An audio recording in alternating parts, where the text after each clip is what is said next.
ದಯಮಾಡಿ ಯಾರೂ ನನ್ನ ಮೇಲೆ ಕೋಪ ಮಾಡಿಕೊಳ್ಳಬೇಡಿ. ಮತ್ತೆಂದೂ ಇತ್ತ ಗೂಢಾಚರ್ಯ ನಡೆಸಲು ಬರುವುದಿಲ್ಲ. ದಯವಿಟ್ಟು ನನ್ನನ್ನು ಕ್ಷಮಿಸಿಬಿಡಿ.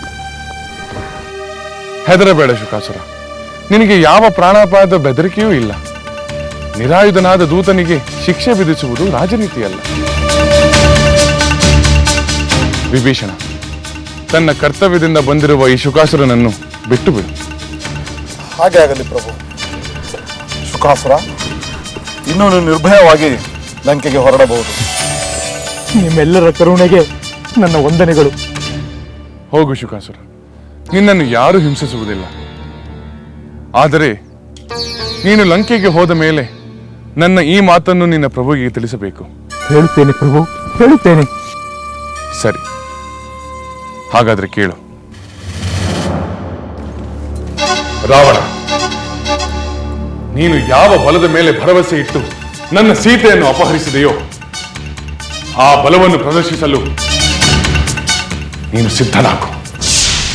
ಲಂಕೆಯ ಮಹಾದ್ವಾರದಿಂದ ಹಲವು ಪ್ರಾಕಾರದಿಂದ ಕೂಡಿರುವ ನಿನ್ನ ಲಂಕಾ ಪಟ್ಟಣವು, ನಿನ್ನ ರಾಕ್ಷಸ ಸೈನ್ಯವು ನನ್ನ ಬಾಣಾಘಾತದಿಂದ ಧ್ವಂಸವಾಗುವುದನ್ನು ನೀನೇ ನೋಡು.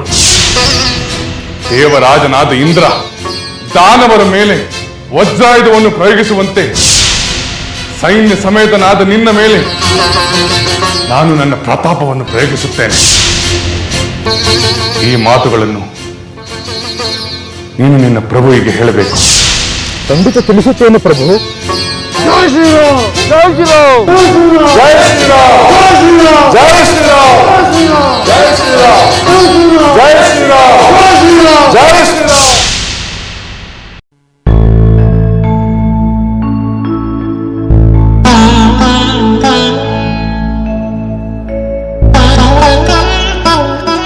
ಮಂಡೋದರಿ,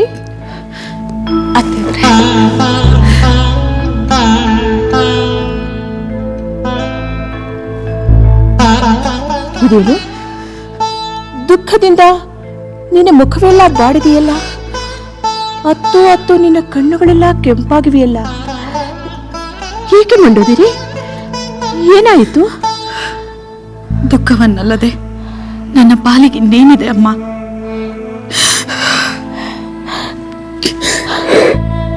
ಮಂಡೋದರಿ,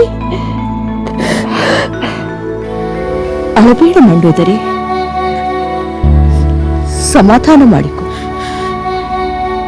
ವೀರಾಧಿವೀರ ರಾವಣನ ಮಡದಿಯಾದ ನೀನು ಹೀಗೆ ಅಸಹಾಯಕಳಾಗಿ ಅಳುವುದೆಂದರೇನು? ನೋಡ, ನಿನ್ನ ದುಃಖಕ್ಕೆ ಕಾರಣವಾದ್ರೂ ಏನು? ಅತ್ತೆಯವರೇ, ನಿತ್ಯ ಯಾವ ಭಯ ನನ್ನನ್ನು ಕಾಡುತ್ತಿತ್ತೋ ಆ ಭಯವು ನಿಜವಾಗುವ ಸಮಯ ಸನ್ನಿಹಿತವಾಗುತ್ತಿದೆ ಎಂದು ನನಗೆ ಚಿಂತೆಯಾಗಿದೆ. ಭಯವೇ? ಯಾವ ಭಯ? ನಿಮ್ಮ ಪುತ್ರ ಶ್ರೀರಾಮನ ಸತಿ ಸೀತೆಯನ್ನು ದಂಡಕಾರಣ್ಯದಿಂದ ಅಪಹರಿಸಿ ತಂದು ಅಶೋಕವನದಲ್ಲಿಟ್ಟರು. ಅಂದು ಆರಂಭವಾದ ಭಯ ದಿನೇ ದಿನೇ ಹೆಚ್ಚಾಗಿ ಈಗ ಅಂತಿಮ ಘಟ್ಟಕ್ಕೆ ತಲುಪಿದೆ. ಮಂಡೋದರಿ, ಭಯಪಡಬೇಡ. ಸೀತೆ ಮಹಾಪತಿವ್ರತೆ ಎಂಬುದು ಲೋಕಕ್ಕೆ ಗೊತ್ತಿದೆ. ಪ್ರಸಂಗ ಬಂದ್ರೆ ತನ್ನ ಪ್ರಾಣವನ್ನೇ ತ್ಯಾಗ ಮಾಡುತ್ತಾಳೆಯೇ ಹೊರತು ಪರಪುರುಷನ ವಶವಾಗುವುದಿಲ್ಲ. ರಾವಣ ಸೀತೆಯನ್ನು ವಶಪಡಿಸಿಕೊಳ್ಳುತ್ತಾನೆ ಎಂಬ ಭಯ ಬೇಡ. ಭಯವನ್ನು ಬಿಟ್ಟು ಬಿಡು. ಆ ಭಯವಲ್ಲ ಅತ್ತೆ, ಅದಕ್ಕಿಂತ ಮಿಗಿಲಾದದ್ದು, ಅದಕ್ಕಿಂತ ಆತಂಕಕಾರಿಯಾದದ್ದು, ಎಲ್ಲಕ್ಕಿಂತ ಭಯಾನಕವಾದ ಭಯ ನನ್ನನ್ನು ಕಾಡುತ್ತಿದೆ. ಭಯಾನಕ ಭಯವೇ? ಅಂದರೇನು ಮಂಡೋದರಿ? ಅಂಥ ಯಾವ ಭಯ ನಿನ್ನನ್ನು ಇಷ್ಟು ಆತಂಕಕ್ಕೀಡು ಮಾಡಿದೆ? ಅತ್ತೆಯವರೇ, ತನ್ನ ಪ್ರೀತಿಯ ಸತಿಯನ್ನು ಬಿಡಿಸಿಕೊಂಡು ಹೋಗುವುದಕ್ಕಾಗಿ ರಾಮನು ಅಪಾರ ವಾನರ ಸೈನ್ಯದೊಂದಿಗೆ ಲಂಕೆಯ ತೀರದಲ್ಲಿ ಬೀಡು ಬಿಟ್ಟಿರುವ ವಿಷಯ ನಿಮಗೆ ತಿಳಿಯದೆ? ಆ ವಿಷಯ ತಿಳಿದ ಮೇಲೂ ಭಯ ಪಡದೆ ನೆಮ್ಮದಿಯಿಂದ ಇರಲು ಸಾಧ್ಯವೇ? ಮಂಡೋದರಿ, ನಿಜ, ನನಗೂ ವಿಷಯ ತಿಳಿದಿದೆ. ಸಾಗರಕ್ಕೆ ಸೇತುವೆ ಕಟ್ಟಿ ಅಪಾರ ಅಪಾರವಾದ ವಾನರ ಸೇನೆಯೊಂದಿಗೆ ರಾಮ ಲಂಕೆಗೆ ಬಂದಿರುವುದು ನಂಬಲು ಅಸಾಧ್ಯವಾದರೂ ನಾವೀಗ ಅದನ್ನು ನಂಬಲೇಬೇಕು. ನಿಮ್ಮ ಪುತ್ರ ವಿಭೀಷಣ ಕೂಡ ನನ್ನ ಪತಿಯನ್ನು ಅಧರ್ಮದ ದಾರಿಯಿಂದ ಹಿಂತಿರುಗಿಸಲು ಮಾಡಿದ ಪ್ರಯತ್ನವೆಲ್ಲ ವಿಫಲವಾದವು. ಈಗ ಅವನು ರಾಮನ ಪಕ್ಷವನ್ನೇ ಸೇರಿಕೊಂಡ. ಮಂಡೋದರಿ, ನನ್ನ ಹೊಟ್ಟೆಯಲ್ಲಿ ಹುಟ್ಟಿದ ಇಬ್ಬರು ಮಕ್ಕಳು ಈ ರೀತಿ ಬೇರೆ ಬೇರೆ ಆಗುತ್ತಾರೆ ಎಂದು ನಾನು ಅಂದುಕೊಂಡಿರಲಿಲ್ಲ. ಅಣ್ಣ ತಮ್ಮಂದಿರು ಪರಸ್ಪರ ಶತ್ರುಗಳಂತೆ ಹೋರಾಡಲು ನಿಂತಿದ್ದಾರೆ. ಇಬ್ಬರಲ್ಲಿ ಒಬ್ಬರಿಗೆ ಹಾನಿಯಾದರೂ ಸಂಕಟವಾಗುವುದು ನನಗೆ.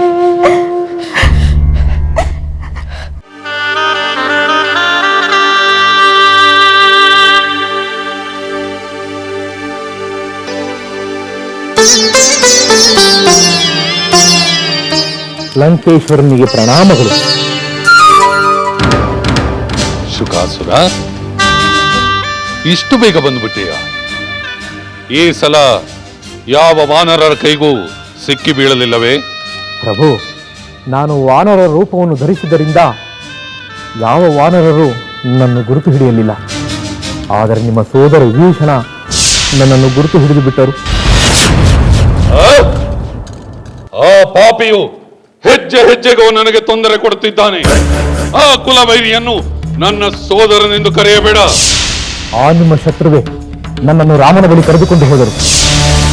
ಅಂದರೆ ನಾನು ಹೇಳಿದ ಯಾವ ಕೆಲಸವನ್ನು ನೀನು ಮಾಡಿಕೊಂಡು ಬಂದಿಲ್ಲ? ಮಾಡಿಕೊಂಡು ಬಂದಿದ್ದೇನೆ ಪ್ರಭು. ಆಶ್ಚರ್ಯವೇನೆಂದರೆ ಆ ರಾಮನೇ ವಾನರ ಸೈನ್ಯದ ಬಲಾಬಲಗಳನ್ನು ತಿಳಿದುಕೊಂಡು ಹೋಗಲು ಅನುಮತಿ ನೀಡಿದ. ಜೊತೆಗೆ ನನಗೆ ಅಭಯವನ್ನೂ ನೀಡಿದ. ಹೀಗಾಗಿ ನಾನು ಜೀವ ಸಹಿತ ಹಿಂದಿರುಗಿದೆ. ಏನು? ರಾಮನು ನಿನಗೆ ಜೀವದಾನ ಕೊಟ್ಟು ತನ್ನ ಸೈನ್ಯದ ಬಲಾಬಲಗಳನ್ನು ತಿಳಿದುಕೊಳ್ಳಲು ಹೇಳಿದನೆ. ಆಶ್ಚರ್ಯಕರವಾಗಿದೆಯಲ್ಲ. ಹೌದು ಪ್ರಭು, ನೀವು ಅವರ ಸೈನ್ಯದ ಬಲಾಬಲಗಳನ್ನು ತಿಳಿದರೆ ಏನೋ ಆಗಬಹುದೆಂಬ ಭಯವು ಕಿಂಚಿತ್ತೂ ಅವರಲ್ಲಿರಲಿಲ್ಲ. ಇದೆಲ್ಲ ನಾಟಕವಿರಬೇಕು ಶುಕಾಸುರ. ತನ್ನ ಸೈನ್ಯದ ಬಲಾಬಲಗಳನ್ನು ತಿಳಿದು ನಾನು ಭಯಭೀತನಾಗಿ ಶರಣಾಗಿ ಸೀತೆಯನ್ನು ಒಪ್ಪಿಸುತ್ತೇನೆಂಬ ಭ್ರಮೆಯಲ್ಲಿರಬೇಕು. ಅದಿರಲಿ, ನೀನು ಎರಡನೇ ಸಲ ಹೋದಾಗ ಅಲ್ಲಿ ಏನಾಯ್ತೆಂದು ಹೇಳು. ಹೇಳುತ್ತೇನೆ ಪ್ರಭು, ಖಂಡಿತ ಹೇಳುತ್ತೇನೆ. ರಾವಣ,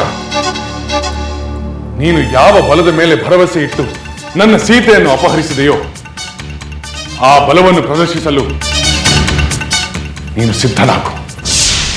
ಲಂಕೆಯ ಮಹಾದ್ವಾರದಿಂದ ಹಲವು ಪ್ರಾಕಾರದಿಂದ ಕೂಡಿರುವ ನಿನ್ನ ಲಂಕಾ ಪಟ್ಟಣವು, ನಿನ್ನ ರಾಕ್ಷಸ ಸೈನ್ಯವು ನನ್ನ ಬಾಣಾಘಾತದಿಂದ ಧ್ವಂಸವಾಗುವುದನ್ನು ನೀನೇ ನೋಡು. ದೇವರಾಜನಾದ ಇಂದ್ರ ದಾನವರ ಮೇಲೆ ವಜ್ರಾಯುಧವನ್ನು ಪ್ರಯೋಗಿಸುವಂತೆ ಸೈನ್ಯ ಸಮೇತನಾದ ನಿನ್ನ ಮೇಲೆ ನಾನು ನನ್ನ ಪ್ರತಾಪವನ್ನು ಪ್ರಯೋಗಿಸುತ್ತೇನೆ. ಈ ಮಾತುಗಳನ್ನು ನೀನು ನಿನ್ನ ಪ್ರಭುವಿಗೆ ಹೇಳಬೇಕು. ನಾನು ಎರಡನೇ ಸಲ ಅವರ ಕೈಗೆ ಸಿಕ್ಕಿಬಿದ್ದಾಗ ಮರಣವೇ ಪ್ರಾಪ್ತವಾಗುತ್ತದೆ ಎಂದು ಭಾವಿಸಿದೆ. ಅದೇ ಉದ್ದೇಶದಿಂದ ವಿಭೀಷಣ ನನ್ನನ್ನು ರಾಮನ ಬಳಿ ಕರೆದುಕೊಂಡು ಹೋದ. ಆದರೆ ಮಹಾ ತೇಜಸ್ವಿಯಾದ ರಾಮನು ನನ್ನನ್ನು ಬಂಧನದಿಂದ ಬಿಡಿಸಿದ. ಏನು? ಆಶ್ಚರ್ಯಕರವಾಗಿದೆಯಲ್ಲ. ಎರಡನೇ ಸಲ ಸಿಕ್ಕಿ ಬಿದ್ದಾಗಲೂ ಜೀವದಾನವೇ? ಅಚ್ಚರಿಯ ಸಂಗತಿ, ಅಚ್ಚರಿಯ ಸಂಗತಿ. ಪ್ರಭು, ಆ ರಾಮ, ಆತನ ಸಹಚರರು, ಅವರ ಗುಣ ಸ್ವಭಾವಗಳು ನಿಜವಾಗಲೂ ವಿಶೇಷವಾಗಿದೆ. ಏನಂತಹ ವಿಶೇಷವಾಗಿರುವುದು? ಪ್ರಭು, ದಶರಥ ಪುತ್ರನಾದ ರಾಮನು, ಆತನ ಸೋದರ ಲಕ್ಷ್ಮಣ, ನಿಮ್ಮ ಸೋದರ ವಿಭೀಷಣ, ಮಹಾಪರಾಕ್ರಮಿಯಾದ ಸುಗ್ರೀವ, ಈ ನಾಲ್ವರು ಲೋಕಪಾಲರಿಗೆ ಸಮಾನರಾಗಿದ್ದಾರೆ. ಪ್ರಭು, ಅಷ್ಟೇ ಅಲ್ಲ, ಇವರು ಅಸ್ತ್ರ ಶಸ್ತ್ರಗಳಲ್ಲಿ ಪರಿಣಿತರು. ಮಹಾಪರಾಕ್ರಮಿಗಳು. ಈ ನಾಲ್ವರು ಒಟ್ಟಾಗಿ ಸೇರಿದರೆ ಅವರಿಗೆ ವಿಜಯ ಸುಲಭವೆನಿಸುತ್ತದೆ. ಶುಕಾಸುರ, ಯಾರ ವಿಜಯ ಸುಲಭವೆಂದು ಹೇಳುತ್ತಿರುವೆ? ಹೆತ್ತ ಕರುಳಿನ ಸಂಕಟವೇನೆಂದು ನನಗೆ ಅರ್ಥವಾಗುತ್ತದೆ. ಆದರೆ ನನ್ನ ಪತಿಗೆ ಏನಾದರೂ ಕೇಡಾದರೆ ಗತಿ ಏನೆಂದು ನಾನು ತಲ್ಲಣಿಸುತ್ತಿದ್ದೇನೆ. ಅದಕ್ಕಾಗಿಯೇ ನಾನು ದುಃಖಿಸುತ್ತಿದ್ದೇನೆ. ರಾಮನೊಂದಿಗೆ ಯುದ್ಧ ಮಾಡಿದರೆ ನಿನ್ನ ಪತಿಗೆ ಏನಾದರೂ ಆಪತ್ತು ಸಂಭವಿಸುವುದು ಎಂದು ದುಃಖ ಪಡುತ್ತಿರುವೆಯಾ? ಹೌದು ಅತ್ತೆಯವರೇ. ಏಕೆಂದರೆ ಲಂಕೇಶ್ವರನಿಗೆ ಮಾನವರು ಮತ್ತು ವಾನರರ ಹೊರತು ಉಳಿದವರಿಂದ ಅಜೇಯನೆಂದು ಬ್ರಹ್ಮನಿಂದ ವರವಿರುವುದು. ಆದರೆ ಈಗ ಯುದ್ಧಕ್ಕೆ ಬಂದಿರುವುದು ಅದೇ ಮಾನವರು, ಅದೇ ವಾನರರು. ನಿನ್ನ ಮಾತು ನಿಜ ಮಂಡೋದರೆ ಬ್ರಹ್ಮನ ವರಬಲ ಮಾನವರು ಮತ್ತು ವಾನರ ವಿರುದ್ಧ ರಾವಣನನ್ನು ಕಾಪಾಡಲು ಸಾಧ್ಯವಿಲ್ಲ. ಕೋಪಿಸಿಕೊಳ್ಳಬೇಡಿ ಪ್ರಭು, ನಾನು ವಾಸ್ತವ ಸಂಗತಿಯನ್ನು ಹೇಳುತ್ತಿದ್ದೇನೆ. ಕಪಿಗಳ ಸೈನ್ಯದ ಬೆಂಬಲವಿಲ್ಲದೆ ಆ ನಾಲ್ವರು ವೀರರು ಈ ಭದ್ರಕೋಟೆಯಾದ ಲಂಕೆಯನ್ನು ಧ್ವಂಸಗೊಳಿಸಲು ಸಮರ್ಥರು. ಅದರಲ್ಲೂ ಆ ಶ್ರೀರಾಮನ ತೇಜಸ್ಸನ್ನು ಗಮನಿಸಿದರೆ ಆತನೊಬ್ಬನೇ ಈ ಲಂಕಾಪಟ್ಟಣವನ್ನು ಧ್ವಂಸಗೊಳಿಸಲು ಸಮರ್ಥನೆಂದು ಭಾವನೆ ಬರುತ್ತಿದೆ. ಶುಕಾಸುರ, ನೀನೊಬ್ಬನೇ ಉಳಿದಿದ್ದೆ ಶತ್ರುವಿನ ಪ್ರಶಂಸೆ ಮಾಡಲು. ನಾನು ನಿನ್ನನ್ನು ಶತ್ರುವಿನ ಬಲಾಬಲಗಳನ್ನು ತಿಳಿದುಕೊಂಡು ಬಾ ಎಂದು ಕಳಿಸಿದ್ದೇನೆ ಹೊರತು ಅವನನ್ನು ಹೊಗಳುವುದು ಹೇಗೆಂದು ತಿಳಿದುಕೊಂಡು ಬರುವುದಕ್ಕಲ್ಲ. ಪ್ರಭು, ಅವರ ಸಾಮರ್ಥ್ಯವೇನೆಂದು ಹೇಳಿದರೆ ಅದನ್ನು ಪ್ರಶಂಸೆ ಎಂದು ಏಕೆ ತಿಳಿಯಬೇಕು? ನಿಮ್ಮ ಅಪೇಕ್ಷೆಯಂತೆ ಶತ್ರುವಿನ ಬಲಾಬಲಗಳನ್ನು ವಿವರಿಸಲು ಪ್ರಯತ್ನಿಸುತ್ತಿದ್ದೇನೆ. ನಿಮಗೆ ಬೇಸರವಾದರೆ ಹೇಳುವುದಿಲ್ಲ ಬಿಡಿ. ನನ್ನ ಬೇಸರದ ವಿಷಯವನ್ನು ಬಿಡು, ಅಲ್ಲಿ ನಿನಗೆ ತಿಳಿದಿರುವುದನ್ನು ಹೇಳು. ಪ್ರಭು, ರಾಮನ ರಕ್ಷಣೆಯಲ್ಲಿರುವ ಅಪಾರವಾದ ವಾನರ ಸೈನ್ಯವು ಸಮಸ್ತ ದೇವತೆಗಳಿಗೂ ದಾನವರಿಗೂ ದುರ್ಜಯವಾಗಿದೆ. ಅವರ ಶಕ್ತಿ ಸಾಮರ್ಥ್ಯವು ಅಪಾರವಾದುದು. ಅವರ ಯುದ್ಧೋತ್ಸಾಹವನ್ನು ಗಮನಿಸಿದರೆ ನಮ್ಮ ಲಂಕೆಯ ರಾಕ್ಷಸರಿಗೆ ಹೆದರುವಂತೆ ಕಾಣುತ್ತಿಲ್ಲ. ಆದ್ದರಿಂದ ಅನ್ಯಥಾ ಭಾವಿಸಬೇಡಿ ಪ್ರಭು, ಲಂಕೆಯ ಹಿತದೃಷ್ಟಿಯಿಂದ ಹೇಳುತ್ತಿದ್ದೇನೆ. ನೀವು ರಾಮನೊಡನೆ ಸಂಧಿಯನ್ನು ಮಾಡಿಕೊಂಡು ಆ ಸೀತಾಮಾತೆಯನ್ನು ಹಿಂದಿರುಗಿಸುವುದು ಉತ್ತಮ ಎಂದು ನನ್ನ ಭಾವನೆ. ಸಾಧ್ಯವಿಲ್ಲ ಶುಕಾಸುರ. ನೀನು ಆ ಕಪಿಗಳ ಪೀಡೆಗೆ ಒಳಗಾಗಿ ಭಯದ ಭ್ರಾಂತಿಯಿಂದ ಮಾತನಾಡುತ್ತಿರುವೆ. ನಿನ್ನ ಭಯದ ಕಣ್ಣುಗಳಿಗೆ ಆ ನರವಾನರರೇ ಪರಾಕ್ರಮಿಗಳಂತೆ ಕಾಣುತ್ತಿದ್ದಾರೆ. ಏ ದಶಕಂಠ ರಾವಣನ ಪರಾಕ್ರಮವನ್ನು ಮರೆತು ಬಿಟ್ಟೆಯಾ? ರಣರಂಗದಲ್ಲಿ ನನ್ನನ್ನು ಎದುರಿಸಿ ನಿಲ್ಲುವ ಧೀರ ಯಾರಿದ್ದಾರೆ? ಹೌದು ಪ್ರಭು, ನಿಮ್ಮನ್ನು ಜಯಿಸುವವರು ದೇವತೆಗಳಲ್ಲೂ ಇಲ್ಲ, ಗಂಧರ್ವರಲ್ಲೂ ಇಲ್ಲ. ಗಂಧರ್ವರಲ್ಲೇ ಇಲ್ಲ ಎಂದ ಮೇಲೆ ಏ ನರವಾನರ ಕುನ್ನಿಗಳಿಗೆ ನಾನು ಹೆದರಬೇಕೆ? ಶುಕಾಸುರ, ನಿನ್ನ ಉಪದೇಶದ ಮಾತುಗಳು ನನಗೆ ಬೇಕಾಗಿಲ್ಲ. ನಾನು ಹೇಳಿದಂತೆ ಮಾಡಬೇಕು ಅಷ್ಟೇ. ಆಗಲಿ ಪ್ರಭು. ಹೊರಡು.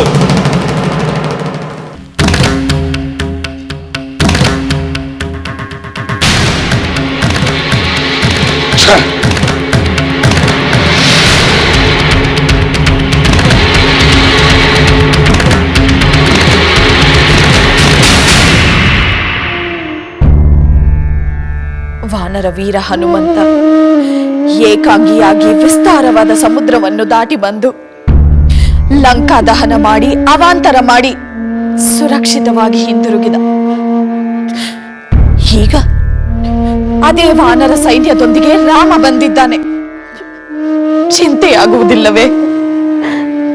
ಆ ಚಿಂತೆ ಭಯ ನನಗುವುದೇ ಮಂಡೋದರಿ. ನನ್ನ ಪುತ್ರರಿರುವರು ಶತ್ರುಗಳಂತೆ ಪರಸ್ಪರ ಯುದ್ಧ ಮಾಡುವುದನ್ನು ನಿಲ್ಲಿಸಬೇಕು.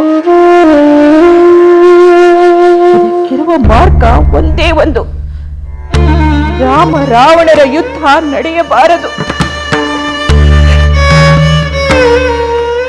ರಾಮ ರಾವಣರ ಯುದ್ಧ ನಡೆಯಬಾರದೆಂದರೆ ಸೀತೆಯನ್ನು ರಾಮನಿಗೆ ಒಪ್ಪಿಸಲೇಬೇಕು.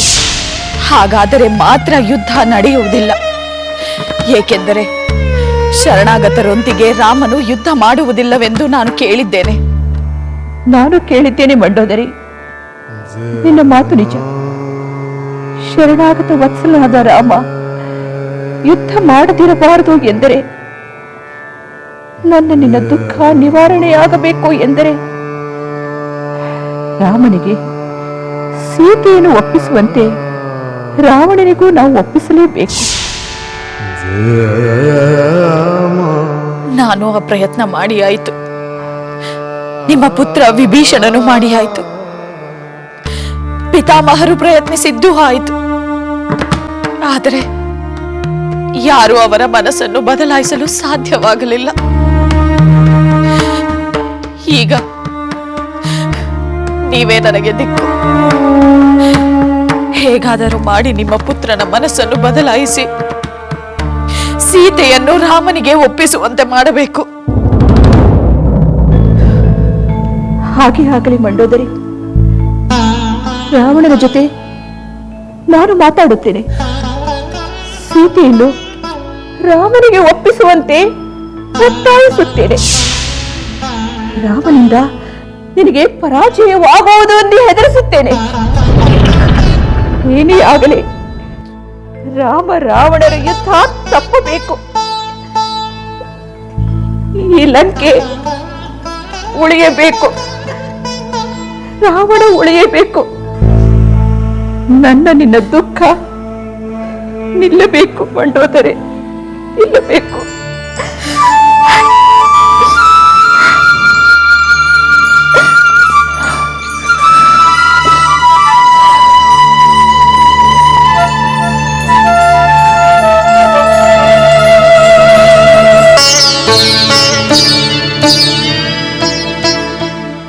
ಆ ಶ್ರೀರಾಮನ ತೇಜಸ್ಸನ್ನು ಗಮನಿಸಿದರೆ ಆತನೊಬ್ಬನೇ ಈ ಲಂಕಾಪಟ್ಟಣವನ್ನು ಧ್ವಂಸಗೊಳಿಸಲು ಸಮರ್ಥನೆಂದು ಭಾವನೆ ಬರುತ್ತಿದೆ. ಧ್ವಂಸಗೊಳಿಸಲು ಸಮರ್ಥನೆಂದು ಭಾವನೆ ಬರುತ್ತಿದೆ. ಧ್ವಂಸಗೊಳಿಸಲು ಸಮರ್ಥನೆಂದು ಭಾವನೆ ಬರುತ್ತಿದೆ.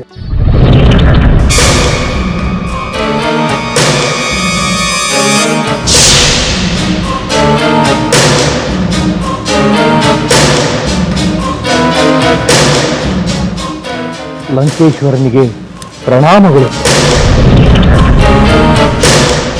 ಬಾ ಶುಕಾಸುರ, ನೀನು ಹೇಳಿದ್ದನ್ನೇ ಮನನ ಮಾಡುತ್ತಿದ್ದೆ. ರಾಮ ಹಾಗೂ ಅವನ ವೀರರ ಬಲಾಬಲಗಳ ಬಗ್ಗೆ ಚಿಂತಿಸುತ್ತಿದ್ದೆ. ಆ ರಾಮನನ್ನು ಹೆದರಿಸಲು ಏನಾದರೂ ಉಪಾಯವಿದ್ದರೆ ಹೇಳು. ಪ್ರಭು, ಹೀಗೆ ನಿಂತ ಕಾಲ ಮೇಲೆ ಉಪಾಯವನ್ನು ಹೇಳುವುದು ಕಷ್ಟ. ಯೋಚಿಸಿ ಹೇಳಬೇಕು. ಏಕೆಂದರೆ ಆ ವಾನರ ಸೈನ್ಯವು ಅಪಾರವಾಗಿದೆ, ಅಸಂಖ್ಯಾತವಾಗಿದೆ. ಅವರಿಗೆ ಪರಾಜಯ, ನಮಗೆ ವಿಜಯ ಲಭಿಸುವಂತ ಉಪಾಯವನ್ನು ಯೋಚಿಸಬೇಕು ಪ್ರಭು. ಈಗ ನೀನು ಏನು ಯೋಚಿಸಿರುವೆ ಅದನ್ನು ಹೇಳು. ಪ್ರಭು, ನಾನು ಯೋಚಿಸಿರುವುದು ಯುದ್ಧದ ಯೋಚನೆಯನ್ನು ಬಿಟ್ಟು ಸಂಧಿ ಮಾರ್ಗವನ್ನು ಅನುಸರಿಸುವುದು. ಅದರ ಪ್ರಕಾರ ಸೀತೆಯನ್ನು ಶುಕಾಸುರ, ಮತ್ತೆ ಮತ್ತೆ ಹಳೆಯ ರಾಗವನ್ನೇ ಹಾಡಬೇಡ. ರಾಜನಾದವನು ನಿಗ್ರಹಿಸಲು ಅನುಗ್ರಹಿಸಲು ಸಮರ್ಥನಾಗಿರುತ್ತಾನೆ. ಅವನ ಋಣದಲ್ಲಿ ಬಿದ್ದಿರುವ ನೀವು ಅವನಿಗೆ ಪ್ರಿಯವಾದ ಮಾತುಗಳನ್ನಾಡಬೇಕು. ಅಪ್ರಿಯವಾದ ಮಾತುಗಳನ್ನಾಡಿ ಸಂಕಷ್ಟಕ್ಕೆ ಸಿಲುಕಿಕೊಳ್ಳಬಾರದು. ಕ್ಷಮಿಸಿ ಪ್ರಭು, ನಿಮಗೆ ಅಗೌರವ ತರುವ ದೃಷ್ಟಿಯಿಂದ ನಾನು ಹೀಗೆ ಹೇಳಲಿಲ್ಲ. ವಾಸ್ತವವನ್ನು ನಿಮ್ಮ ಗಮನಕ್ಕೆ ತರುವುದು ನನ್ನ ಕರ್ತವ್ಯ ಎಂಬ ಭಾವನೆಯಿಂದ ಹೇಳಿದೆ. ಶುಕಾಸುರ, ಶತ್ರುಗಳು ಯುದ್ಧದ ಉದ್ದೇಶದಿಂದಲೇ ಇಲ್ಲಿಗೆ ಬಂದಿದ್ದಾರೆ. ನಾವು ಅವರನ್ನು ಎದುರಿಸಬೇಕು. ಅದಕ್ಕೆ ಅನುಕೂಲಕರವಾದ ಮಾತುಗಳನ್ನಾಡಬೇಕೇ ಹೊರತು ಶತ್ರುವಿನ ಪ್ರಶಂಸೆಯನ್ನಲ್ಲ. ಆದರೆ ಪ್ರಭು, ವಾಸ್ತವ ಸಂಗತಿಯನ್ನು ನಿಮಗೆ ತಿಳಿಸುವಾಗ ನಿಮಗೆ ಮತ್ತು ರಾಕ್ಷಸ ಕುಲಕ್ಕೆ ಹಿತವಾದ ಮಾತುಗಳನ್ನು ಹಿತವಾದ ಮಾತುಗಳನ್ನು ನೀನು ಆಡುತ್ತಿಲ್ಲ ಶುಕಾಸುರ. ಅನಗತ್ಯವಾಗಿ ಶತ್ರುಗಳನ್ನು ಪ್ರಶಂಸೆ ಮಾಡುತ್ತಿರುವೆ. ಅದು ರಾಜನೀತಿಗೆ ವಿರುದ್ಧವಾಗಿ. ಪ್ರಭು, ನನ್ನ ಮಾತುಗಳಿಂದ ನಿಮಗೆ ಬೇಸರವಾಗಿದ್ದರೆ ದಯವಿಟ್ಟು ನನ್ನನ್ನು ಕ್ಷಮಿಸಿ. ಮಾಡುವುದೆಲ್ಲ ಮಾಡಿ ಈಗ ಕ್ಷಮೆ ಕೇಳಿದರೆ ವೀರಾಧಿವೀರನಾದ ಏ ರಾವಣನನ್ನು ಅವಮಾನಿಸುವಂತೆ ವಿರೋಧಿಯ ಗುಣಗಾನ ಮಾಡುತ್ತಿರುವೆಯಾ? ನಿನಗೆ ಮೃತ್ಯು ಭೀತಿ ಇಲ್ಲವೇ? ಇದೆ ಪ್ರಭು, ಖಂಡಿತ ಇದೆ. ದಯವಿಟ್ಟು ನನ್ನನ್ನು ಕ್ಷಮಿಸಿ. ಅರಣ್ಯದಲ್ಲಿ ಕಾಡ್ಗಿಚ್ಚಿಗೆ ಸಿಕ್ಕಿದ ಮರಗಳು ಉಳಿದರೂ ಉಳಿಯಬಹುದು, ಆದರೆ ಏ ರಾವಣನ ರಾಜದಂಡಕ್ಕೆ ಸಿಕ್ಕ ಅಪರಾಧಿಗಳು ಉಳಿಯಲು ಸಾಧ್ಯವೇ ಇಲ್ಲ. ಪ್ರಭು, ನಾನು ಅಪರಾಧಿಯಲ್ಲ, ರಾಜದ್ರೋಹಿಯಲ್ಲ. ನೀವು ಹೇಳಿದ ಸೇವೆಯನ್ನು ನಾನು ಮಾಡಿದ್ದೇನಷ್ಟೇ. ಇದ್ದ ವಿಷಯವನ್ನು ಮನವರಿಕೆ ಮಾಡಿಕೊಂಡಿದ್ದೇನೆ. ದಯವಿಟ್ಟು ನನಗೆ ಜೀವದಾನ ಮಾಡಿ. ಹೇಳು ಮೇಲೆ. ನೀನು ಅಪರಾಧ ಮಾಡಿದ್ದರೂ ನೀನು ಮಾಡಿದ ಉಪಕಾರದ ಸ್ಮರಣೆಯಿಂದ ನನ್ನ ಮನಸ್ಸು ಶಾಂತವಾಗಿದೆ. ಇಲ್ಲವಾದರೆ ನಿನ್ನನ್ನೀಗಲೇ ಸಂಹರಿಸಿ ಬಿಡುತ್ತಿದ್ದೆ. ನಿನ್ನನ್ನು ಕ್ಷಮಿಸಿದ್ದೇನೆ, ತೊಲಗು ಇಲ್ಲಿಂದ. ಧನ್ಯನಾದ ಪ್ರಭು, ಧನ್ಯನಾದ. ನಿನ್ನ ಧನ್ಯವಾದ ಯಾರಿಗೆ ಬೇಕು? ಪ್ರಭು, ಶುಕಾಸುರ ಶತ್ರುವನ್ನು ಮತ್ತೆ ಮತ್ತೆ ಪ್ರಶಂಸೆ ಮಾಡುತ್ತಾ ನನ್ನ ವಿಶ್ವಾಸವನ್ನು ಕಳೆದುಕೊಂಡಿರುವೆ. ನನ್ನ ಪಾಲಿಗೆ ನೀನು ಸತ್ತಂತೆ ತೊಲಗು ಇಲ್ಲಿಂದ. ಆಗಲಿ ಪ್ರಭು.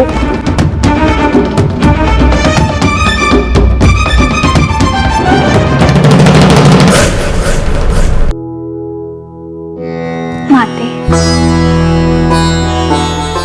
ಕುಳಿತುಕೋ.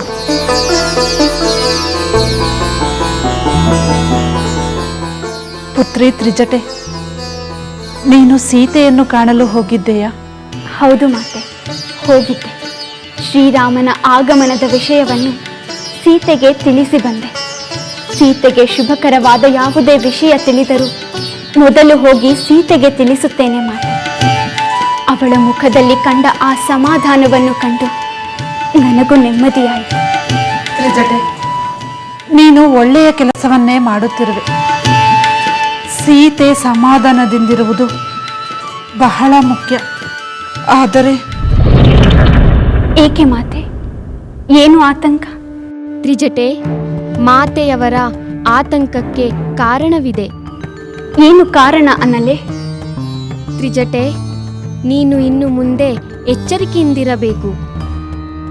ಏಕೆಂದರೆ ಈಗಾಗಲೇ ಲಂಕೇಶ್ವರನಿಗೆ ನಾವು ಶತ್ರುಗಳಾಗಿದ್ದೇವೆ. ಅವರು ನಿಮ್ಮನ್ನು ಕರೆಸಿ ಎಚ್ಚರಿಕೆಯನ್ನು ಹೇಳಿದ್ದಾರೆ. ನಮ್ಮ ಕಾರ್ಯದಿಂದ ಸೀತೆಗೆ ಸಮಾಧಾನ ಸಿಕ್ಕಿದರೆ ಅದರಿಂದ ನಮಗೆ ಅಪಾಯವಾಗಬಹುದು. ತ್ರಿಜಟೆ, ವಿಭೀಷಣ ಪ್ರಭು ರಾಮನ ಕಡೆ ಸೇರಿದಾಗಿನಿಂದ ನಮ್ಮ ಮೇಲೆ ರಾವಣೇಶ್ವರನ ವಕ್ರದೃಷ್ಟಿ ಇದೆ. ಯಾವಾಗ ಏನಾಗಬಹುದೆಂಬ ಆತಂಕ ಕಾಡುತ್ತಿದೆ. ಸತ್ಕಾರ್ಯವನ್ನು ಮಾಡುವುದಕ್ಕೆ ಭಯ ಪಡಬೇಕೆ ಮಾತೆ? ಅಂಥ ಭಯವಿದ್ದಿದ್ದರೆ ನಾನು ಸೀತೆಯ ಪರವಾಗಿ ಕೆಲಸ ಮಾಡಲಾಗುತ್ತಿದ್ದೆ.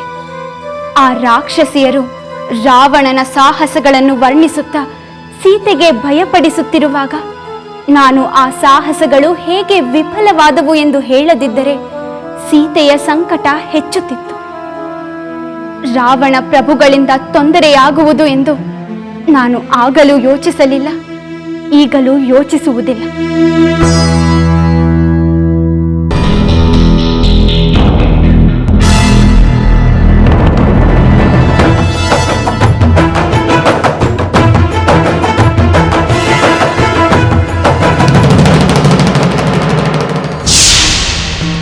ಪ್ರಣಾಮಗಳು ಲಂಕೇಶ್ವರ. ಗೂಢಚಾರರೇ, ನೀವೀಗಲೇ ಹೋಗಿ ಆ ರಾಮನು ನಮ್ಮ ಮೇಲೆ ಯುದ್ಧ ಮಾಡಲು ಯಾವ ಸಿದ್ಧತೆಯನ್ನು ನಡೆಸಿದ್ದಾನೆಂದು ತಿಳಿದು ಬರಬೇಕು. ಆಗಲಿ ಪ್ರಭು, ತಮ್ಮ ಆಜ್ಞೆಯನ್ನು ಶಿರಸಾವಹಿಸುತ್ತೇವೆ. ಹಾಗೆಯೇ ಆ ರಾಮನ ಅಂತರಂಗದ ಸಚಿವರು ಯಾರ್ಯಾರು, ಅವರ ಜೊತೆ ಯಾರು ಪ್ರೀತಿ ವಿಶ್ವಾಸದಿಂದ ನಡೆದುಕೊಳ್ಳುತ್ತಿದ್ದಾರೆಂಬುದನ್ನು ತಿಳಿದು ಬನ್ನಿ. ಖಂಡಿತವಾಗಿಯೂ ತಿಳಿದುಕೊಳ್ಳುತ್ತೇವೆ ಪ್ರಭು. ಅವನ ಚಲನವಲನಗಳ ಮೇಲೆ ಗಮನವಿರಲಿ. ಅವನು ಯಾವಾಗ ಮಲಗುತ್ತಾನೆ, ಯಾವಾಗ ಎಚ್ಚರವಾಗಿರುತ್ತಾನೆ, ಎಚ್ಚರವಾಗಿದ್ದಾಗ ಅವನೇನು ಮಾಡುತ್ತಾನೆ ಅದನ್ನು ತಿಳಿದು ಬರಬೇಕು. ಹಾಗೆ ಆಗಲಿ ಪ್ರಭು. ಹಾಗೆಯೇ ನಿಮ್ಮ ಸುರಕ್ಷತೆಯ ಕಡೆಗೂ ಗಮನವಿರಲಿ. ಆ ವಾನರ ಕೈಗೆ ಸಿಗದಂತೆ ಈ ವಿಷಯಗಳನ್ನು ಸಂಗ್ರಹಿಸಬೇಕು. ಹಾಗೇ ಮಾಡುತ್ತೇವೆ ಮಹಾಪ್ರಭು. ಸರಿ, ನಿಮ್ಮ ಬುದ್ಧಿಶಕ್ತಿಯಿಂದ, ನಿಮ್ಮ ಮಾಯಾ ಶಕ್ತಿಯಿಂದ ಅದೃಶ್ಯರಾಗಿದ್ದುಕೊಂಡೇ ಈ ವಿಷಯಗಳನ್ನು ಸಂಗ್ರಹಿಸಬೇಕು. ಆಗಲಿ ಪ್ರಭು, ನಾವು ಎಚ್ಚರಿಕೆಯಿಂದ ಕಾರ್ಯನಿರ್ವಹಿಸುತ್ತೇವೆ. ಶೀಘ್ರದಲ್ಲಿಯೇ ನನಗೆ ಎಲ್ಲ ವಿವರಗಳು ನಿಮ್ಮಿಂದ ತಿಳಿಯಬೇಕು. ನೀವಿನ್ನು ಹೊರಡಿ. ಜೈ ಲಂಕೇಶ್ವರ.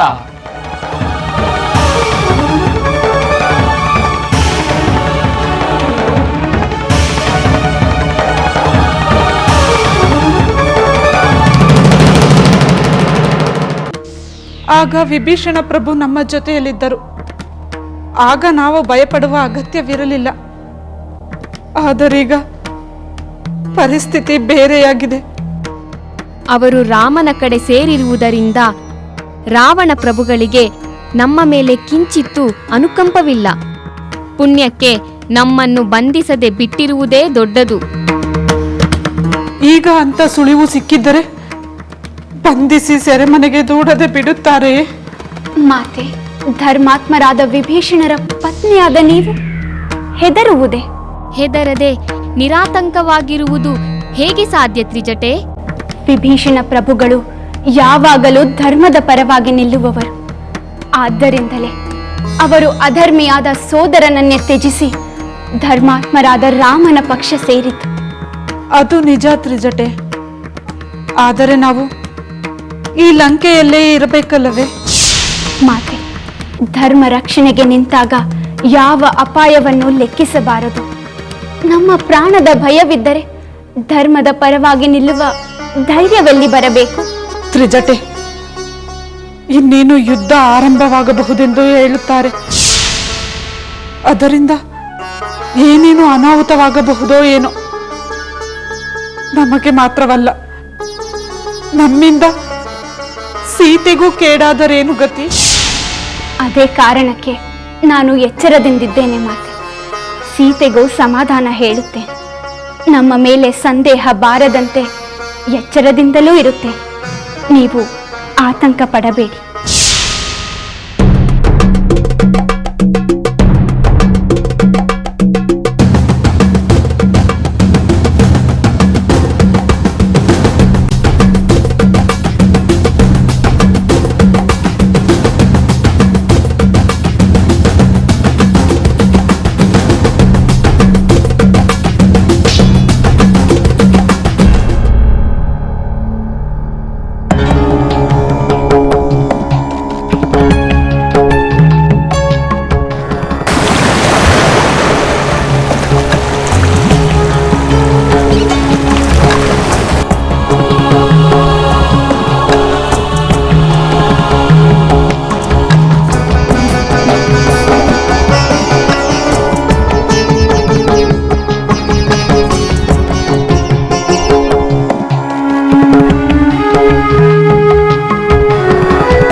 ಸೀತೆ, ಸೀತೆ, ತ್ರಿಜಟೆ, ನೀನಾ? ಯಾವಾಗ ಬಂದೆ? ಇದೆ, ಈಗ ಬಂದೆ. ನಾನು ಎಚ್ಚರಿಸಿದ್ದರಿಂದ ನಿನ್ನ ಧ್ಯಾನಕ್ಕೆ ಭಂಗವಾಯಿತೆ? ಇಲ್ಲ ತ್ರಿಜಟೆ, ನನಗೆ ಹಿತವನ್ನು ನೀಡುವ ತಂಗಾಳಿಯಂತೆ ಬರುವ ನಿನ್ನಿಂದ ನನಗೆ ತೊಂದರೆಯೇ? ಖಂಡಿತ ಇಲ್ಲ. ನೀನು ಬಂದರೆ ನನ್ನ ಮನಸ್ಸಿಗೆ ಸಮಾಧಾನ ಸಿಗುತ್ತದೆ. ನಿನ್ನ ಮನಸ್ಸಿಗೆ ನನ್ನಿಂದ ಸಮಾಧಾನ ಸಿಗುವುದಾದರೆ ನನ್ನ ಸಮಾಧಾನಕ್ಕಾಗಿ ನೀನೊಂದು ಕೆಲಸ ಮಾಡುತ್ತೀಯಾ? ಹೇಳು ತ್ರಿಜಟೆ, ದುಷ್ಟ ರಾವಣನ ಬಂದಿಯಾಗಿರುವ ನಾನು ನಿನಗೆ ಏನು ತಾನೇ ಮಾಡಲು ಸಾಧ್ಯ? ಅಂಥ ಅಸಾಧ್ಯವಾದ ಕೆಲಸವನ್ನೇನು ನಾನು ಹೇಳುವುದಿಲ್ಲ. ಸರಿ, ಅದೇನೆಂದು ಹೇಳು, ಖಂಡಿತ ಮಾಡುತ್ತೇನೆ. ನಿನಗಾಗಿ ನಾನು ಅತ್ಯುತ್ತಮವಾದ ಫಲಗಳನ್ನು ತಂದಿದ್ದೇನೆ. ನೀನು ಇವುಗಳನ್ನು ತಿಂದರೆ ನನಗೆ ಸಮಾಧಾನವೂ ಸಿಗುತ್ತದೆ, ಆನಂದವೂ ಆಗುತ್ತದೆ. ತ್ರಿಜಟೆ, ಇದೇನು ಈ ದಿನ ವಿಚಿತ್ರವಾದ ಆಸೆ? ನಾನು ಎಂದಾದರೂ ಏನಾದರೂ ತಿಂದಿರುವೆನೇ? ಈ ಅಶೋಕವನಕ್ಕೆ ಬಂದ ಕ್ಷಣದಿಂದ ನಾನು ಏನಾದರೂ ತಿಂದಿರುವೆನೆಂದು ಆ ಕಾವಲಿನ ರಾಕ್ಷಸಿಯರು ಹೇಳಿದರೆ? ಇಲ್ಲ ಸೀತೆ, ನಾನು ಕಂಡಿಲ್ಲ, ಅವರು ಹೇಳಿಲ್ಲ. ಹಾಗೆಂದು ಈಗಲೂ ತಿನ್ನಬಾರದೆಂದಿದೆಯೇ? ನನ್ನ ಸಂತೋಷಕ್ಕಾಗಿ ತಿಂದರೆ ಅಭ್ಯಂತರವೇನು? ಇಲ್ಲ ತ್ರಿಜಟೆ, ಅದು ಸಾಧ್ಯವಿಲ್ಲ. ಏಕೆ ಸಾಧ್ಯವಿಲ್ಲ ಸೀತೆ? ಇಲ್ಲಿಂದ ಬಿಡುಗಡೆಯಾಗುವವರೆಗೂ ಏನನ್ನೂ ತಿನ್ನಬಾರದೆಂದು ನನಗೆ ನಾನೇ ನಿರ್ಬಂಧ ಹಾಕಿಕೊಂಡಿದ್ದೇನೆ.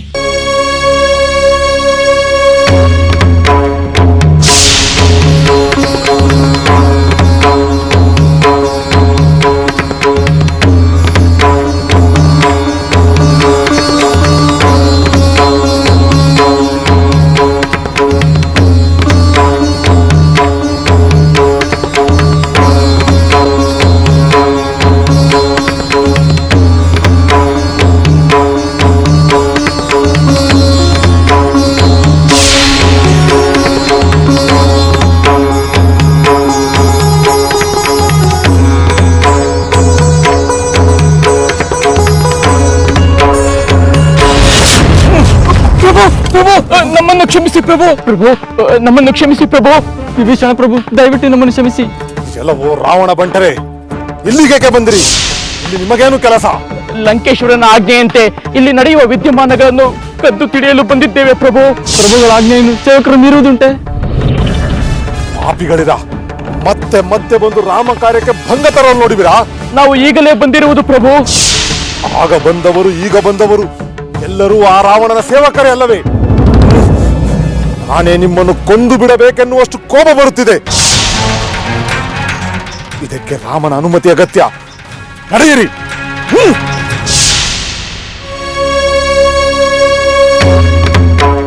ಪ್ರಣಾಮಗಳು ರಾಮಚಂದ್ರ. ಎಲ್ಲ ವಾನರ ವೀರರಿಗೂ ಪ್ರಣಾಮಗಳು. ಬಾ ವಿಭೀಷಣ, ಯುದ್ಧಾರಂಭಕ್ಕೆ ಸಂಬಂಧಿಸಿದಂತೆ ನಾವು ಸಮಾಲೋಚನೆ ನಡೆಸುತ್ತಿದ್ದೇವೆ. ನಿನ್ನ ಉಪಯುಕ್ತ ಸಲಹೆಗಳು ನಮಗೆ ಅಗತ್ಯ. ವಿಭೀಷಣ, ಇವರಿಬ್ಬರು ಯಾರು? ಅಪರಿಚಿತರಂತೆ ಕಾಣುತ್ತಿದ್ದಾರೆ. ರಾಮಚಂದ್ರ, ಇವರು ಆ ರಾವಣನ ಗೂಢಾಚಾರರು. ಗುಡಾರದೊಳಗೆ ನಡೆಯುತ್ತಿರುವ ನಿಮ್ಮ ಮಾತುಕತೆಯನ್ನು ಕದ್ದು ಆಲಿಸುತ್ತಿದ್ದರು.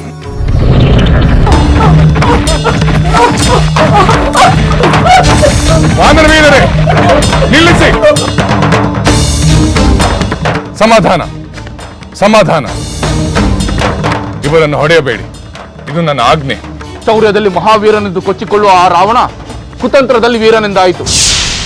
ಆ ಶುಕಾಸುರನನ್ನು ಜೀವಂತವಾಗಿ ಕಳುಹಿಸಿದ್ದನ್ನು ನಮ್ಮ ದೌರ್ಬಲ್ಯ ಎಂದುಕೊಂಡು ಬಿಟ್ಟಿದ್ದಾನೆ ಆ ದುಷ್ಟ. ಇವರನ್ನು ಕೊಂದು ಇವರ ಶವಗಳನ್ನು ಕಳುಹಿಸಿದರೆ ಮತ್ತೆ ಇಂಥ ದುಸ್ಸಾಹಸಕ್ಕೆ ಕೈ ಹಾಕುವುದಿಲ್ಲ. ಬೇಡ ಅಂಗದ, ಅಂತಹ ಅಪಚಾರವು ನಡೆಯಬಾರದು. ಇವರು ತಮ್ಮ ರಾಜನ ಆಜ್ಞಾಧಾರಕರಷ್ಟೇ. ಪಾಪ, ಇವರದೇನು ತಪ್ಪು? ಇವರನ್ನು ಬಿಟ್ಟು ಕಳಿಸುವುದೇ ನೀತಿ.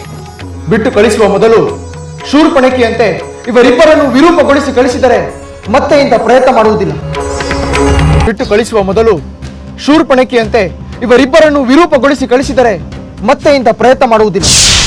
ಅದರ ಅಗತ್ಯವಿಲ್ಲ ಲಕ್ಷ್ಮಣ. ಇವರು ತಮ್ಮ ಕರ್ತವ್ಯವನ್ನು ಪಾಲಿಸಲಿ. ಇವರಿಗೆ ಬೇಕಾದ ಸಂಗತಿಗಳನ್ನು ತಮ್ಮ ರಾಜನ ಬಳಿಗೆ ತೆಗೆದುಕೊಂಡು ಹೋಗಲಿ. ಅದರಿಂದ ಏನಾಗುತ್ತದೆ? ಆ ರಾವಣ ನಮ್ಮ ಬಲಾಬಲವೆಷ್ಟೆಂದು ತಿಳಿದರೆ ಅದನ್ನು ನಮ್ಮಿಂದ ಕಿತ್ತುಕೊಳ್ಳಲಾಗುತ್ತದೆ. ಅಷ್ಟಕ್ಕೂ ನಾವು ಧರ್ಮದ ಪರವಾಗಿರುವುದರಿಂದ ಆ ಧರ್ಮವೇ ನಮಗೆ ಜಯವನ್ನು ತಂದುಕೊಡುತ್ತದೆ. ನಿನ್ನ ಅಭಿಪ್ರಾಯವೇನು ಹನುಮಂತ? ರಾಘವ, ಧರ್ಮಾತ್ಮನಾದ ನಿಮ್ಮ ಮಾತು ಸೂಕ್ತವಾಗಿಯೇ ಇದೆ. ಧರ್ಮಾತ್ಮರಿಗೆ ದೇವತೆಗಳೂ ನೆರವಾಗುತ್ತಾರೆ. ಹನುಮಂತನ ಮಾತು ಸತ್ಯ. ರಾವಣ ನಮ್ಮ ರಹಸ್ಯಗಳನ್ನ ತಿಳಿದು ಏನೂ ಮಾಡಿಕೊಳ್ಳಲಾರ. ಆಗಲಿ ರಾಮಚಂದ್ರ. ವಾನರ ಮಿತ್ರರೇ, ಇವರನ್ನು ಎಲ್ಲ ಕಡೆ ಸುತ್ತಾಡಿಸಿ ಇವರಿಗೆ ಬೇಕಾದ ಮಾಹಿತಿಗಳನ್ನು ಒದಗಿಸಿಕೊಡಿ. ಧನ್ಯರಾದವು. ನಾವು ಎಲ್ಲರಿಗೂ ಕೃತಜ್ಞರಾಗಿದ್ದೇವೆ. ಹೋಗಿ, ರಾಮನ ದಯೆಯಿಂದ ನಿಮ್ಮ ಪ್ರಾಣ ಉಳಿಯಿತು. ಹೋಗಿ ಬದುಕಿಕೊಳ್ಳಿ.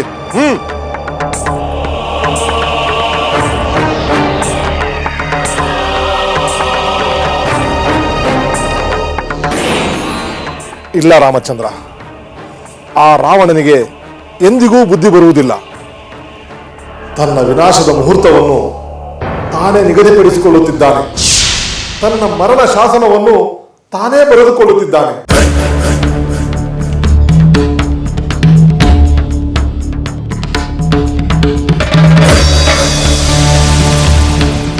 ಪ್ರಣಾಮಗಳು ಲಂಕೇಶ್ವರ. ಭಲೆ ಭಲೆ, ನಾನು ಹೇಳಿದ ಕೆಲಸವನ್ನು ಇಷ್ಟು ಬೇಗ ಮುಗಿಸಿ ಬಂದಿರಾ? ಪ್ರಭು, ಕೆಲಸ ಮುಗಿಯುವುದರೊಳಗೆ ನಾವೇ ಮುಗಿದು ಹೋಗುವುದು ಸ್ವಲ್ಪ ದಿನಲ್ಲೇ ತಪ್ಪಿತು ಪ್ರಭು. ಏನು ಹಾಗಂದರೆ? ಮಹಾಪ್ರಭು, ನೀವು ಹೇಳಿದ ಎಲ್ಲ ಕೆಲಸಗಳನ್ನು ಯಶಸ್ವಿಯಾಗಿ ಪೂರೈಸಲಾಗಲಿಲ್ಲ. ಆ ರಾಮನ ಕಡೆಯ ವೀರ ವಾನರರೆಲ್ಲ ಮಹಾನ್ ಬಲಿಷ್ಠರು. ಅವರೆಲ್ಲರೂ ರಾಮನ ರಕ್ಷಣೆಯಲ್ಲಿದ್ದಾರೆ. ನಾವು ಅವರ ಜೊತೆ ಮಾತನಾಡುವುದು ಕಷ್ಟ ಪ್ರಭು. ಅಂದ ಮೇಲೆ ಅವರ ವಿಚಾರವನ್ನು ಗ್ರಹಿಸುವುದು ಹೇಗೆ? ಬಲವಂತರಾದ ವಾನರರು ಎಲ್ಲಾ ಕಡೆಯಲ್ಲೂ ಎಚ್ಚರಿಕೆಯಿಂದ ಕಾವಲು ಕಾಯುತ್ತಿದ್ದಾರೆ. ನಾವೇನು ನಮ್ಮ ಕರ್ತವ್ಯವನ್ನು ಎಚ್ಚರಿಕೆಯಿಂದಲೇ ಆರಂಭಿಸಿದೆವು.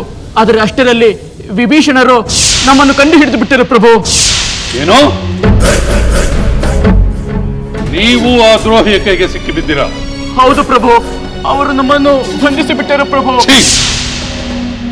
ಏಡಿಗಳಂತೆ ಸೋತ ಮುಖ ಹೊತ್ತು ನನ್ನೆದುರಿಗೆ ನಿಂತಿರುವ ನಿಮ್ಮನ್ನು ಕೊಂದು ಬಿಡುತ್ತೇನೆ.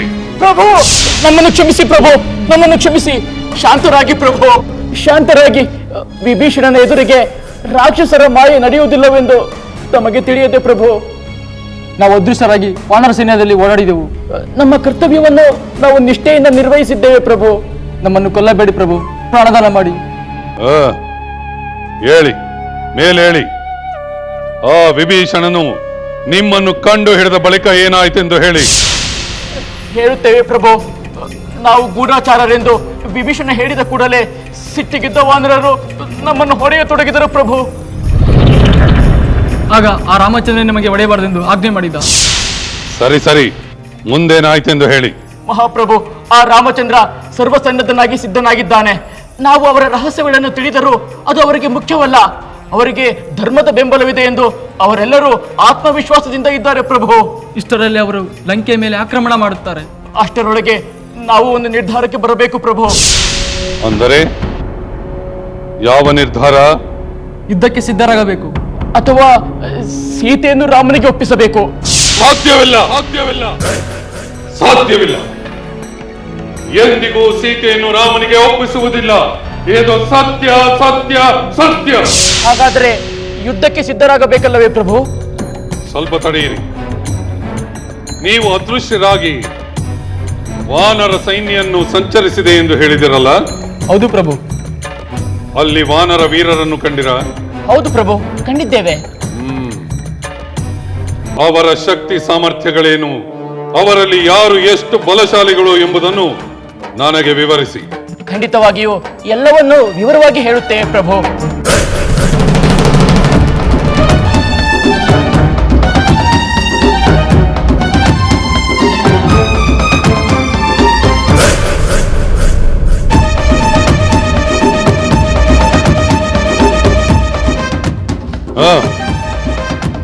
ನೀವಿನ್ನು ಹೊರಡಬಹುದು. ಅಪ್ಪಣೆ ಪ್ರಭು.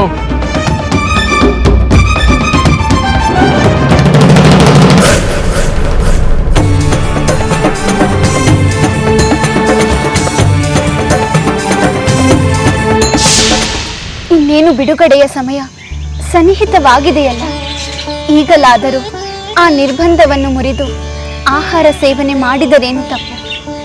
ನನಗಂತೂ ನೀನು ನಿರಾಹಾರ ವ್ರತ ಮಾಡುತ್ತಿರುವುದರಿಂದ ತುಂಬ ವ್ಯಥೆ ಆಗಿದೆ. ವ್ಯಥೆ ಪಡಬೇಡ ತ್ರಿಜಟೆ, ನನಗಾಗಿ ಚಿಂತಿಸಬೇಡ. ನಿಜವಾದ ಸಂಗತಿ ಎಂದರೆ ನನಗೆ ಹಸಿವು ಬಾಯಾರಿಕೆಗಳೇ ಆಗುತ್ತಿಲ್ಲ. ನನಗೆ ತಿನ್ನುವ ಕುಡಿಯುವ ಅಗತ್ಯವೇ ಇಲ್ಲ. ಹೌದು ತ್ರಿಜಟೆ, ಅದು ದೇವತೆಯ ಅನುಗ್ರಹ. ಹೌದೇ? ಯಾವ ದೇವತೆ ನಿನಗೆ ಇಂಥ ಅನುಗ್ರಹ ಮಾಡಿದ? ದಯಮಾಡಿ ತಿಳಿಸುತ್ತೀಯಾ? ತಿಳಿಸುತ್ತೇನೆ ತ್ರಿಜಟೆ. ದುಷ್ಟ ರಾವಣ ನನ್ನನ್ನು ಇಲ್ಲಿಗೆ ತಂದ ಆರಂಭದಲ್ಲಿ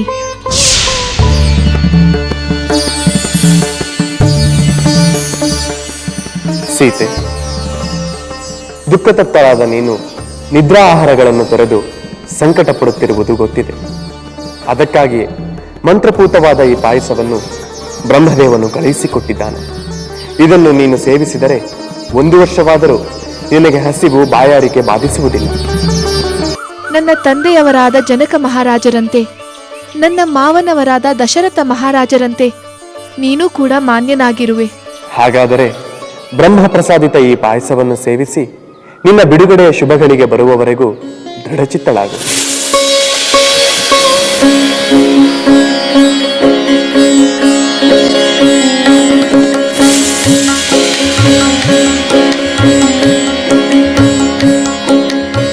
ದೇವರಾಜ, ನೀನು ಕೊಟ್ಟ ಈ ಪಾಯಸ ರೂಪದ ಹರಿಸ್ಸನ್ನು ರಘುವಂಶದ ಯಶಸ್ಸನ್ನು ಬಯಸಿ ಸೇವಿಸುತ್ತೇನೆ.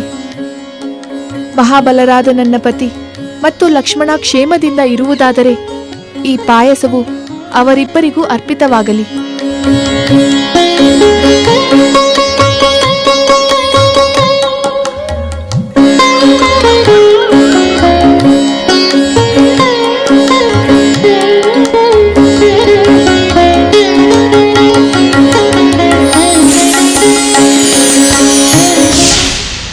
ಆಹಾ ಸೀತೆ, ಸಾಕ್ಷಾತ್ ದೇವತೆಗಳೇ ನಿನ್ನ ಯೋಗಕ್ಷೇಮ ನೋಡಿಕೊಳ್ಳುತ್ತಿರುವಾಗ ನನ್ನದೇನು ಮಹಾ?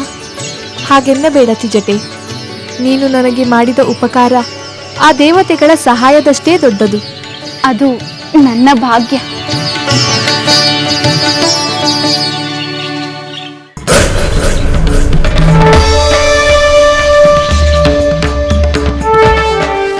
ನಮೋ ರಾವಣೇಶ್ವರ, ನಮೋ ನಮಃ. ರಾಕ್ಷಸಿಯರೇ, ನಿಮ್ಮ ಪ್ರಯತ್ನ ಸಫಲವಾಯಿತೆ. ಈ ಸೀತೆಯು ಮನಸ್ಸು ಬದಲಾಯಿಸಿದಳೆ. ಈ ಲಂಕಾಧೀಶ್ವರನ ಪಲ್ಲಂಗವನ್ನೆರಲು ಸಮ್ಮತಿಯನ್ನು ಸೂಚಿಸಿದಳೆ.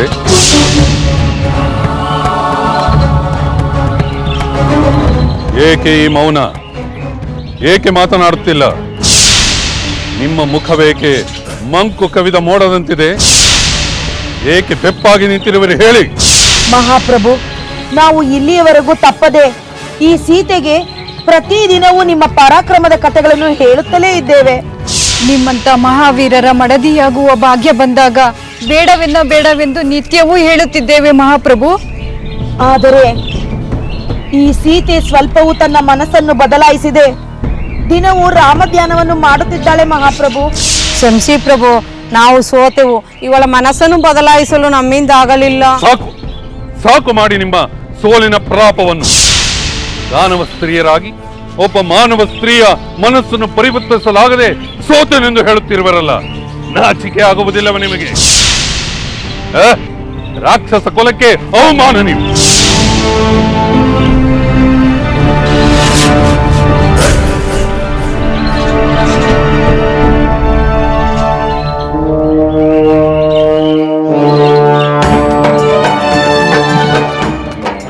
ಸೀತೆ, ರಾಕ್ಷಸಿಯರು ವಿಫಲರಾದ ಮಾತ್ರಕ್ಕೆ ನೀನು ಗೆದ್ದೆನೆಂದು ಭಾವಿಸಬೇಡ. ಏ ರಾವಣನ ವಶವಾಗದೆ ಬದುಕಿ ಉಳಿಯಲು ನಿನಗೆ ಅನ್ಯ ಮಾರ್ಗವಿಲ್ಲ, ನೆನಪಿನಲ್ಲಿಡು. ಎಲ್ಲವೋ ದುರಾತ್ಮ, ಮೊದಲು ನೀನು ಬದುಕಿ ಉಳಿಯುವ ದಾರಿಯನ್ನು ಹುಡುಕಿಕೋ. ಅಂದು ಏನೆಂದೆ? ನನ್ನ ಸ್ವಾಮಿ ಈ ಲಂಕೆಗೆ ಬರಲು ಸಾಧ್ಯವಿಲ್ಲ ಎಂದು ಹೇಳಿದೆಯಲ್ಲವೇ? ಅಪಾರವಾದ ಸಾಗರವನ್ನು ದಾಟುವುದಕ್ಕೆ ಆಗುವುದಿಲ್ಲ ಎಂದು ಹೇಳಿದೆಯಲ್ಲವೇ? ಅಂತಹ ಸಾಗರಕ್ಕೆ ಸೇತುವೆಯನ್ನು ಕಟ್ಟಿ ಅಸಂಖ್ಯಾತ ವಾನರ ಸೈನ್ಯದೊಂದಿಗೆ ಲಂಕೆಗೆ ಬಂದಿರುವಾಗ ನೀನು ನಿನ್ನ ಜೀವ ಉಳಿಸಿಕೊಳ್ಳಲು ಎಲ್ಲಿ ತಲೆಮರೆಸಿಕೊಳ್ಳಬೇಕೆಂದು ಯೋಚಿಸು.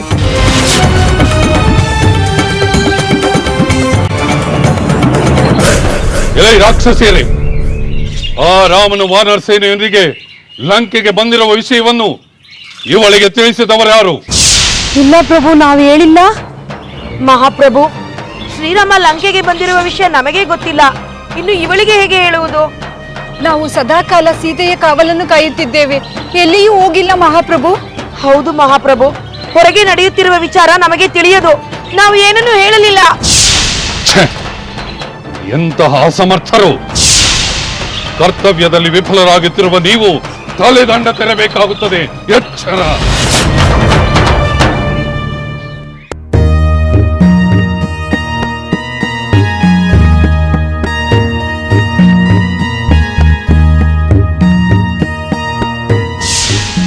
ಮಗಳೇ ಕೈಕಸಿ, ಬಂದಿರಾ ತಂದೆ? ಕುಳಿತುಕೊಳ್ಳಿ.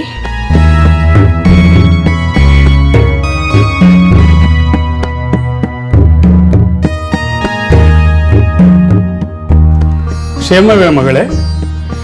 ಕ್ಷೇಮವಿಲ್ಲದಿರುವುದರಿಂದಲೇ ನಿಮ್ಮನ್ನು ನೆನೆಸಿಕೊಂಡೆ ತಂದೆ. ಮಗಳೇ, ನೀನು ಚಿಂತೆಯಲ್ಲಿರುವಳೆಂಬ ವಿಷಯ ನನಗೆ ತಿಳಿಯಿತು. ಅಷ್ಟರಲ್ಲಿ ನಿನ್ನ ಸಂದೇಶವೂ ಬಂತು. ಈ ಮಾಲ್ಯವಂತನ ಮಗಳಾಗಿ ನೀನು ಚಿಂತೆಯಲ್ಲಿ ತಳಮಳಿಸುವುದನ್ನು ನಾನು ಸಹಿಸಲಾರೆ ಮಗಳೇ. ಹೇಳು ಮಗಳೇ, ನಿನ್ನ ಈ ಚಿಂತೆಗೆ ಕಾರಣವೇನೆಂಬುದನ್ನು ಹೇಳು. ದೈತ್ಯ ಕುಲದ ಹಿರಿಯರಾದ ನಿಮಗೆ ತಿಳಿಯಲಾರದೇನಿದೆ? ನಿಮ್ಮ ಮೊಮ್ಮಗ ರಾವಣನ ವಿಷಯ ನಿಮಗೆ ತಿಳಿದಿರಬಹುದು. ತಿಳಿದಿದೆ ಮಗಳೇ. ಈ ಲಂಕೆ ನಮ್ಮ ಅಸುರರ ಕುಲದ ಹೆಮ್ಮೆ. ನಮ್ಮ ಹಿರಿಯರು ಈ ಲಂಕೆಯನ್ನು ವೈಭವದಿಂದೇ ಆಳಿದರು. ಆದರೆ ಆ ವಿಷ್ಣುವು ನಮ್ಮ ಹಿರಿಯರು ಲಂಕೆಯನ್ನು ತೊರೆದು ಪಾತಾಳವನ್ನು ಸೇರುವಂತೆ ಮಾಡಿದರು. ಆದರೆ ನಿನ್ನ ಮಗ ರಾವಣ ಲಂಕೆಯ ಪ್ರಭುವಾಗಿ ಅಸುರರ ವೈಭವವನ್ನು ಮರಳಿ ದೊರಕುವಂತೆ ಮಾಡಿದ. ಅದಕ್ಕಾಗಿ ನಾನು ಹೆಮ್ಮೆ ಪಡುತ್ತೇನೆ. ಆ ಹೆಮ್ಮೆಯಿಂದಲೇ ಇಂದು ತಲೆ ತಗ್ಗಿಸುವಂತೆ ಮಾಡಿದ್ದಾನೆ ನಿಮ್ಮ ಮೊಮ್ಮಗ ರಾವಣ.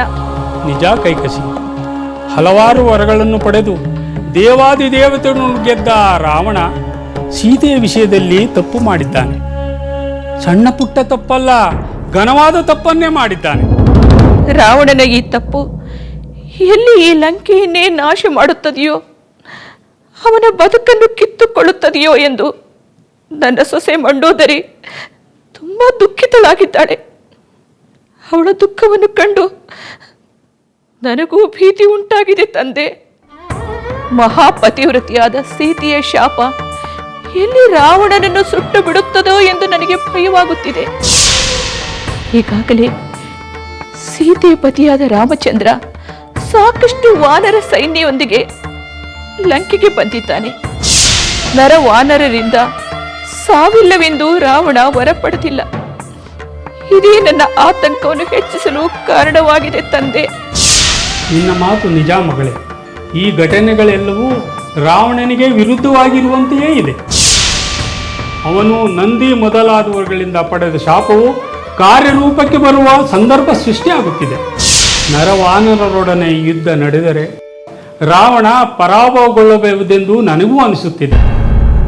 ತಂದೆಯೇ, ಇದಕ್ಕೆ ಏನಾದರೂ ಮಾಡಲೇಬೇಕು. ಪಾಪ ಮಂಡೋದರಿಯ ದುಃಖ ನೋಡಲಾಗುತ್ತಿಲ್ಲ. ಮಗಳೇ, ಲಂಕೆಯ ಕ್ಷೇಮಕ್ಕಾಗಿ, ರಾವಣನ ಕ್ಷೇಮಕ್ಕಾಗಿ ನಾವು ಈಗ ಮಾಡಬಹುದಾದ ಒಂದೇ ಕಾರ್ಯವೆಂದರೆ ರಾಮ ರಾವಣರ ಯುದ್ಧ ನಡೆಯದಂತೆ ತಡೆಯುವುದು. ಆದರೆ ಅವನು ಅದನ್ನು ಕೇಳಬೇಕಲ್ಲ. ಸೀತೆಯನ್ನು ರಾಮನಿಗೆ ಒಪ್ಪಿಸಿಬಿಡು ಎಂದು ನಾನು ಎಷ್ಟೋ ಬುದ್ಧಿ ಹೇಳಿದೆ. ಆದರೆ ಅವನು ಅದನ್ನು ಕೇಳಲೇ ಇಲ್ಲ. ಕೇಳಬೇಕು ಮಗಳೇ, ಕೇಳಲೇಬೇಕು. ಇಲ್ಲವಾದರೆ ಘೋರ ಅನಾಹುತವಾಗುತ್ತದೆ. ನೀನು ಧೈರ್ಯವಾಗಿರು. ನಾನು ಅವನಿಗೆ ಬುದ್ಧಿ ಹೇಳುತ್ತೇನೆ. ನೀನು ನನ್ನ ಜೊತೆಯಲ್ಲೇ ಇರು. ನಿನ್ನ ಮಾತುಗಳನ್ನು ಉಪೇಕ್ಷಿಸಿದಂತೆ ನನ್ನ ಮಾತುಗಳನ್ನು ಉಪೇಕ್ಷಿಸುವುದಿಲ್ಲವೆಂದು ನಾನು ಭಾವಿಸುತ್ತೇನೆ. ತಂದೆಯೇ, ಈಗ ನೀವೇ ನಮಗೆ ಆಸರೆ. ಚಿಂತಿಸಬೇಡ ಮಗಳೇ, ಧೈರ್ಯವಾಗಿರು.